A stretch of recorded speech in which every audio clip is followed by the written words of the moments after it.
baa ku soo qorteen toddobadii xubnood oo dhammaystiran waa la soo gudbiyey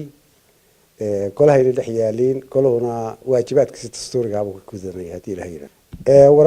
waraaq waxa soo qoray xisbiga wadani waa waraaq keenay oo uu ku hakinayo xubintiisii oo cabashana ka muujiyay marka waraaqda saaka bay soo gaadhay way hakiyeen hakis baa ku qoran waraaqda ma cid kale wax ka qabanaysa waraaqda wadani ayaana soo gaadhay ka cabanayaan xubno kamid ah xubnihii ma dadka la soo xulay ka cabanayaan leeyihiin laba xubnood bay ka cabanayaan leeyihiin midna xisbiga kulmiyo ka tirsan yahay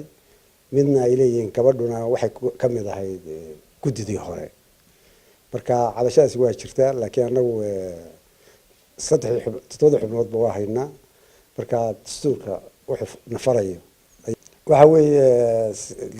komishanka waa taqaaniin waxa weeye marka kolaha ay soo gaadho waxa la geynayaa waxa loo dhibayaa gudida arrimaha gudaha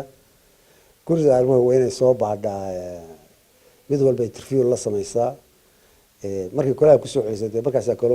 kala weynu waajibkiisa gudanaya gudoomiye baasha waxa uu sidoo kale markii ugu horeysay ka hadlay cabashada xildhibaanada qaarkood ka muujiyeen qunsuliyadda safaaradda Turkiga ku leedahay magaalada Hargeysa ee Somaliland cabashadaas way timi horena way socoto shacabka dhan baa cabashada qunsuliyadda waa laga wada cabanay